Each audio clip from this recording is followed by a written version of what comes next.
こんにちは、川口健です。今日は新しいアッパー作ります。これは結構前からやろうと思ってて、ちょっとなかなかね準備ができなかったんですけど、やっとできたのでやっていくやつです。インスタグラムで靴のコレクターのサンダーマーチさんっていうね、シンガポールの人がいるんですよ。その人から靴作ってくれないって言われたんですけど、いやでも採寸とかできないとなっていう話をしたら、なんか木型を送るんでそれで作ってくれないかって言われたんですね。でそれが実は夏前の話。難しそうだけど、やったことないし、そういうのもやってみるかと思ってやることにしたやつです。木型は送ってもらった木型なんですけど、それをフィッティングは変わらない程度に僕なりに形状を修正して作った木型でやっていきます。デザインはホールカットですね。ちょうどねホールカットを僕やったことがなかったっていうのもあって、なかなかいい機会だなと思って。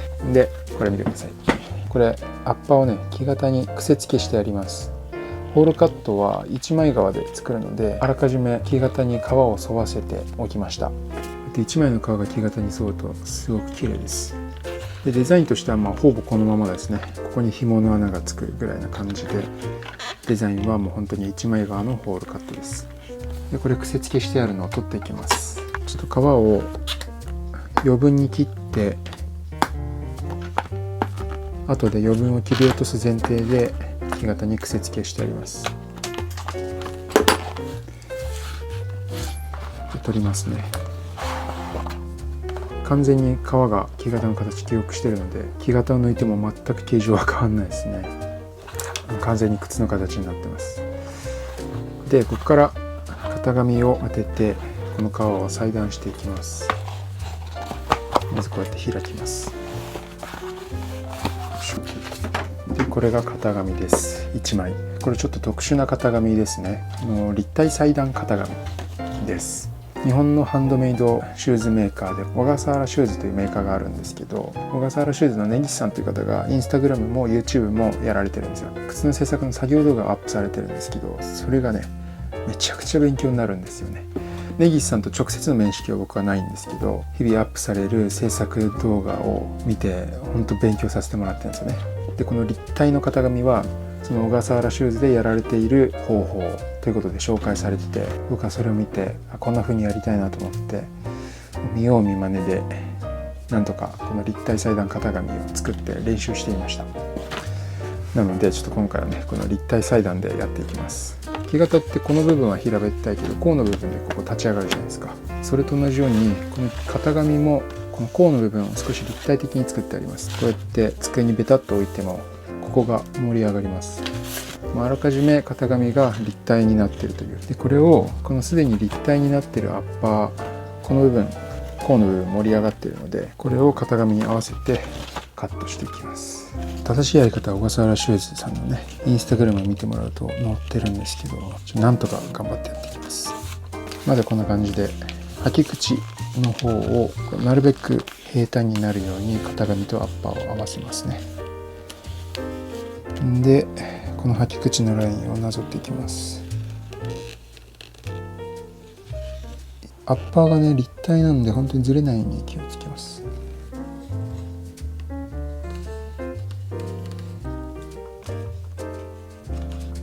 この辺の上の方を写しました。そしたらこのアッパーと型紙をクリップで固定します。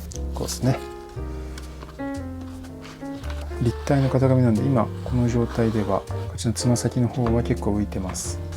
そしたらこの甲の立ち上がりをつけていきます。よいしょ。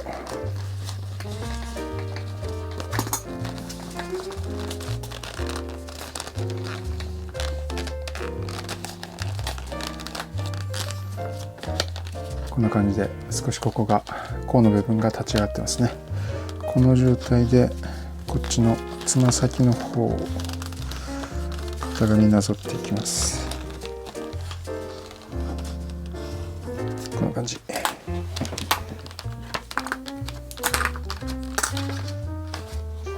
これでこのアウトラインと履き口のラインとこのアイレット周りのラインが描けました。で今この型紙を描いたアッパーを木型に当ててみると、こんな感じでいい感じに靴のラインが描けてますね。ではこれを裁断します。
太めの穴を開けます。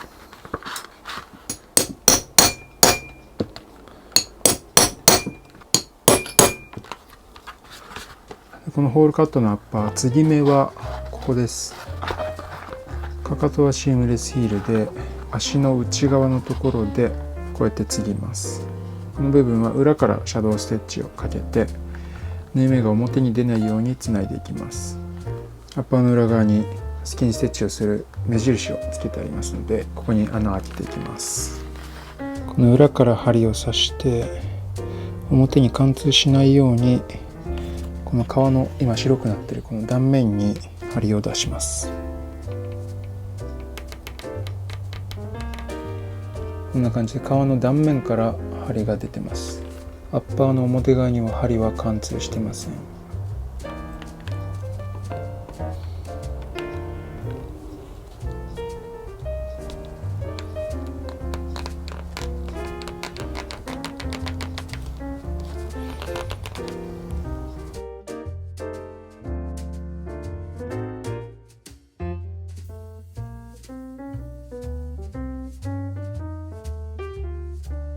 はい、このかかとの継ぎ目の部分の穴を開けました。表面には貫通してないんですけど、こうやってね、ポコポコ穴を開けた跡が見えます。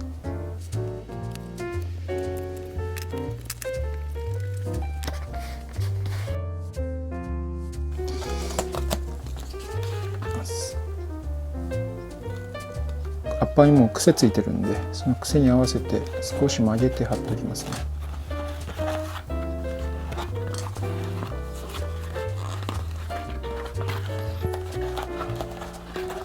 シャドウステッチ塗っていきます。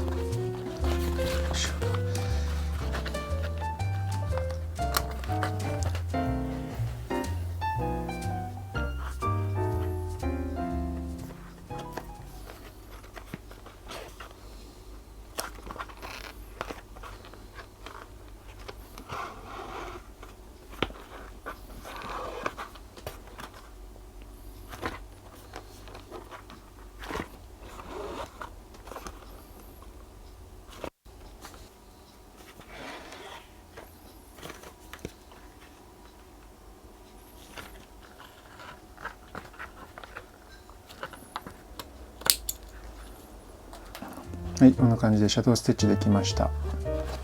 ここで皮の切れ目があるんですけど、皮と皮段差なくつないでるので、縫い目は見えずにぴったりつながってます。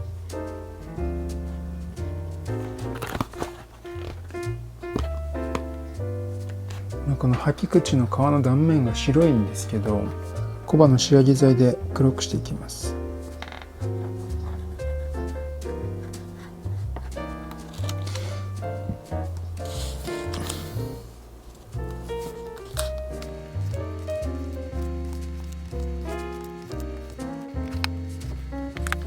そして今作ったこのビーディングテープをこの履き口に貼っていきます。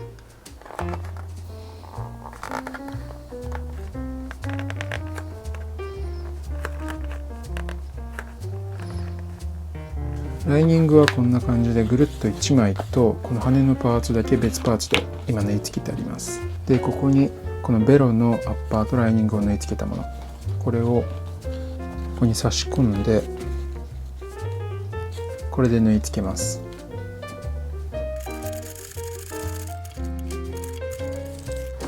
ライニングこの辺を縫い合わせてこんな感じになりました。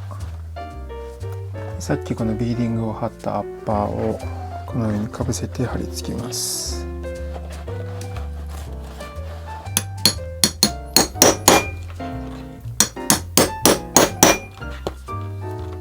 はい、こんな感じで少しライニングをはみ出させて貼り付けて、裏ハトメで紐の穴を補強してあります。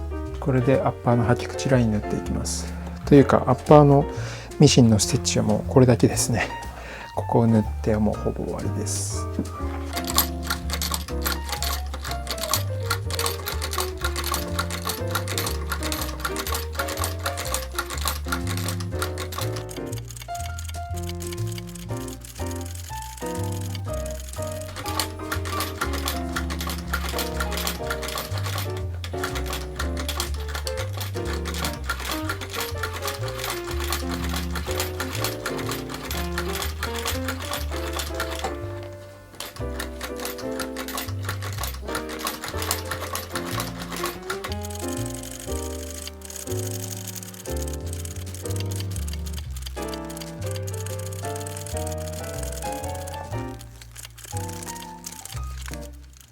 最後にこのアッパーの羽の付け根のところちっちゃい穴開けてあるので、羽を開いた時に顔の切れ目がこう裂けたり広がったりすることのないようにこの穴を手縫いして留めます。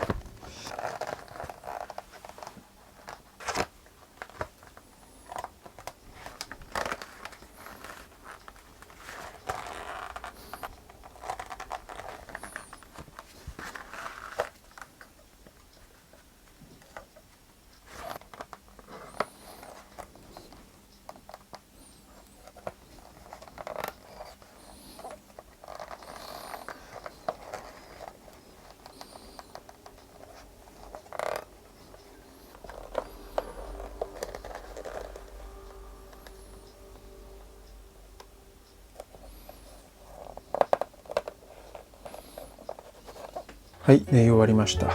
ミシンで縫うとこ少なかったんですけど、結構時間かかっちゃいましたね。今回ホールカット作るの初めてなんですが、結構いい出来になってると思います。本当にただの一枚革なので、あんまり言うべきとこもないんですけど、一番特徴的なのはこのかかとの内側でスキンステッチで革をつないでるっていうとこですね。スキンステッチのボコボコ感が見えます。で、アッパーもがっつり癖がついてます。木型の形がっつりついてるんですけど、ライニングは癖付けしてないので、こんな感じで今見るとはみ出してる感じに見えます。一般的な革靴のデザインのラインだとこういうところにね線が入っていることが多いですね。それは指のあたりの平べったい感じと甲のあたりの立ち上がる感じ、その形になるように立体的にアッパーが作れるデザイン線なんですね。あれホールカットはもうデザイン線がどこにもないので、そういうアッパー縫製の時点で立体的に作るっていうことができないんですね。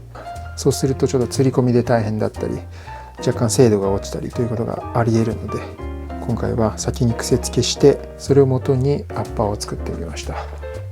普通にアッパー作るよりは難しいんですけど、釣り込みは楽に仕上がりよくいきそうな気がします。はい、ということでホールカットやっていきます。小笠原翔司さんの YouTube とか Instagram 本当参考になるんで、興味ある方見てみてください。見てるといろんな発見があって、多分今後もたくさん参考にさせていただくと思います。この靴は次は釣り込みです。ということで本日の革靴の件でした。ではまた。